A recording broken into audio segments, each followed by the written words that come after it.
Hi, I'm Sarah Cowgill, along with Andrew Moran, Dave Patterson, Graham Noble, and John Clark. And this is The Conservative Five, an online TV news production of Liberty Nation News.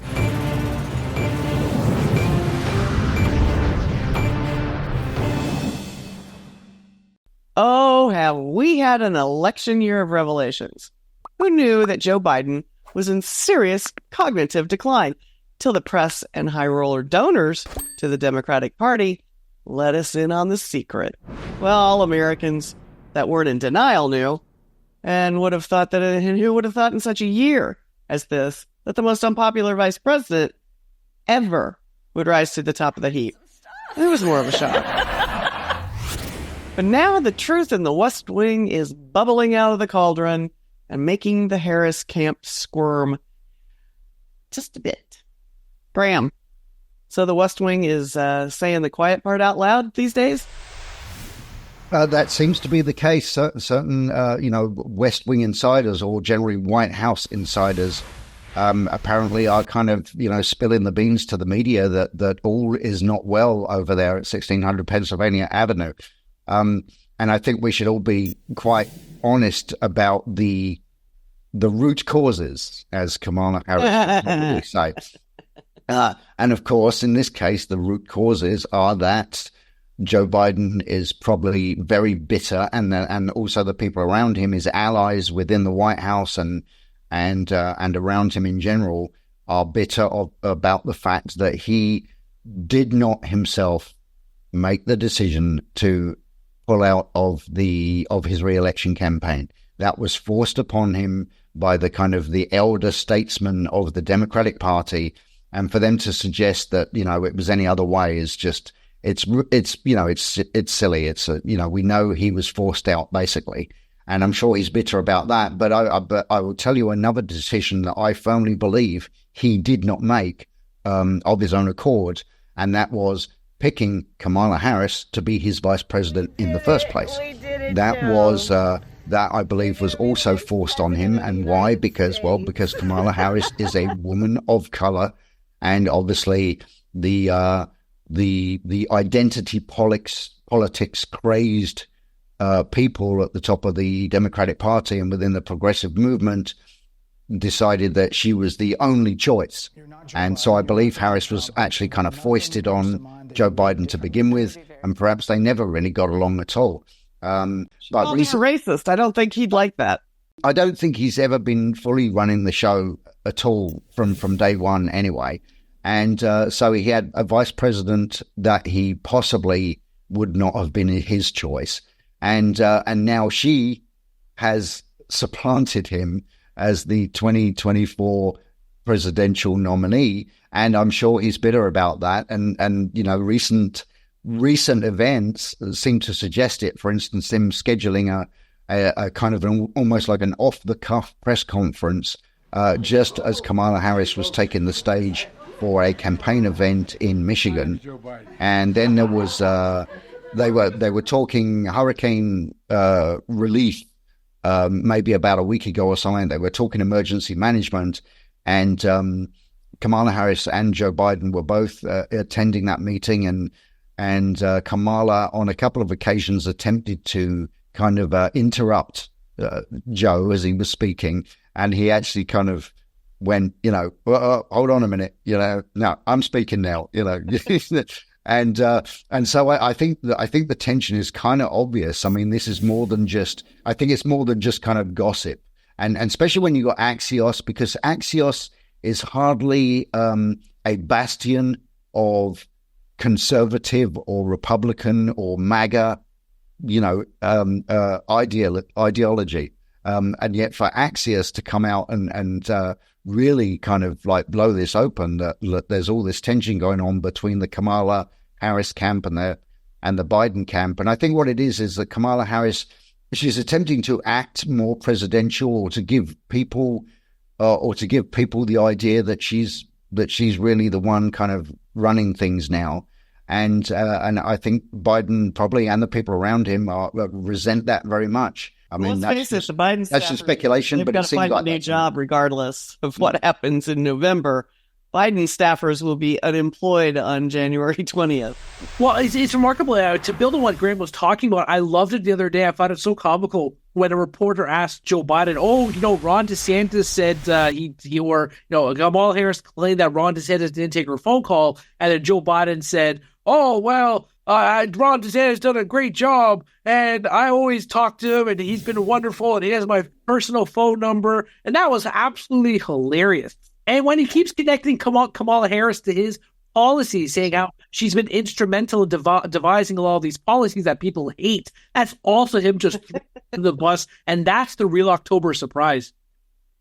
I would want to add one quick thing. Before this goes out of my mind, I just want to add one little thing here, and that is that our executive editor, Lisa K. Dono, wrote an article recently on the pages of LibertyNation.com where she mentioned that possibly there were people in the media, the left-leaning media, who are almost starting to wonder if Joe Biden doesn't secretly want Donald Trump to win the election.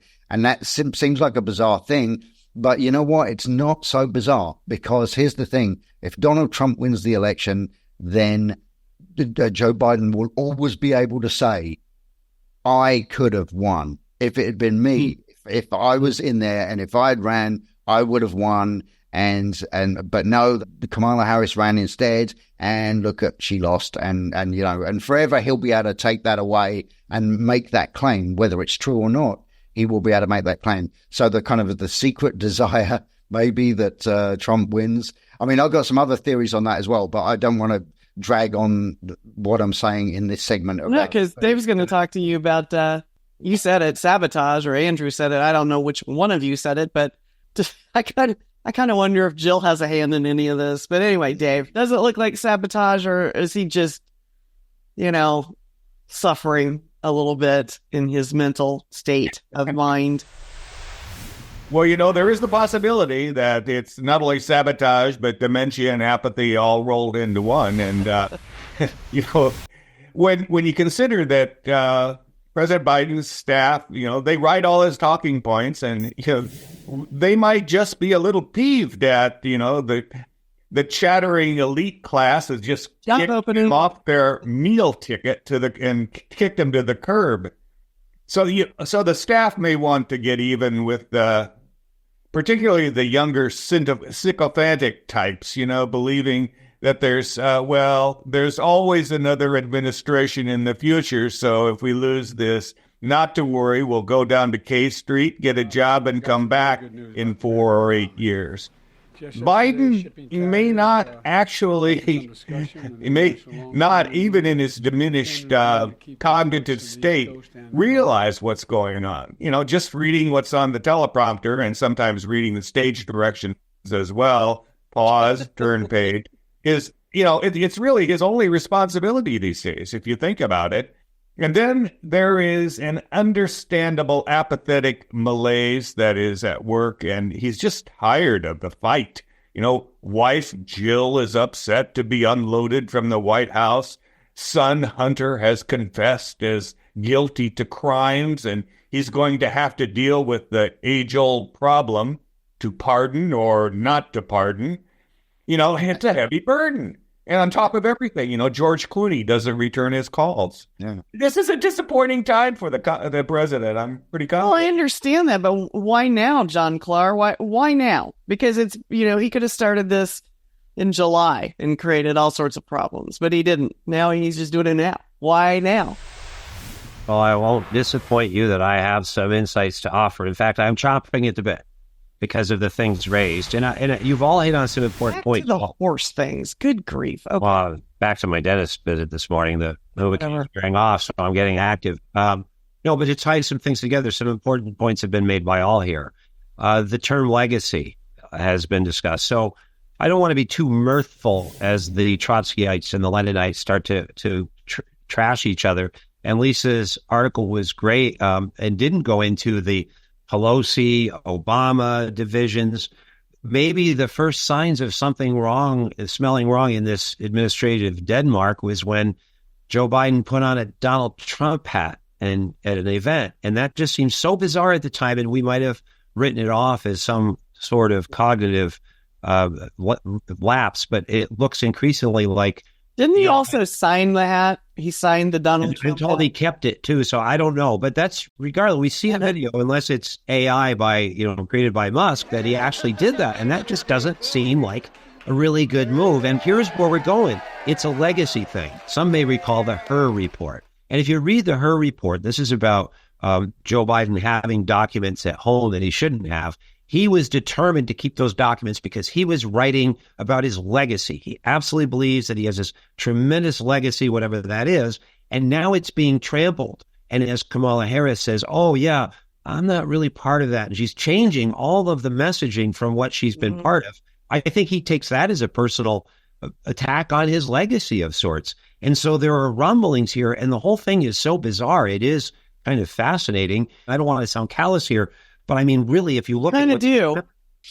Well, I think they're pretty callous to him, and that's what he's responding to. And I think we're seeing ego being elevated above country. And yes, he would let Donald Trump win, even though it's the end of the universe as we know it, so that he'd be vindicated. That's very possible. We're speculating. But what we see is also another point Graham made.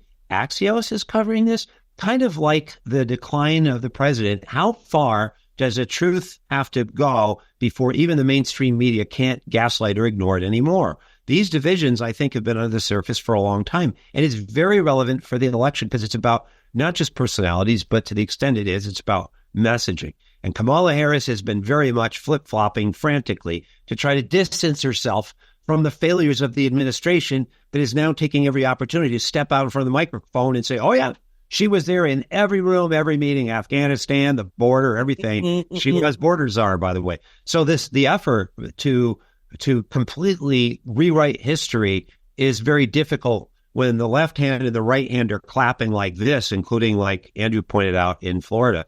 So Lisa's article is great, but I think we're going to have more conversations because it really seems like the Democrats are coming unglued in these divisions. And remember that there are rumors that Kamala Harris may have been the source of the leaks that really did it in for Joe Biden when he was proclaiming that he was fully prepared to run again and win, and nobody else could win. And so I think there are a lot of things going behind the scenes that are starting to break through the curtain so much that even the mainstream media just can't avoid acknowledging. Well, maybe Joe Biden awakened to the fact he was essentially run out of town by his own people.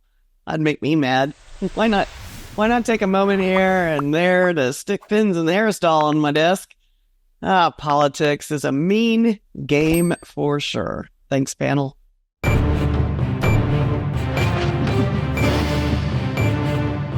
That's it for our Conservative 5 panel today. Check out our other C5 shows and segments on your favorite video platform.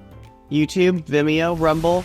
We're on them all. As well, Liberty Nation News has its own Roku channel, where you can see all of our TV productions. Now, Liberty Nation does not endorse candidates, campaigns, or legislation, and this presentation is no endorsement. I'm your host, Sarah Cowgill. Thanks for joining us today for Free Thinking, Free Speech, LibertyNation.com.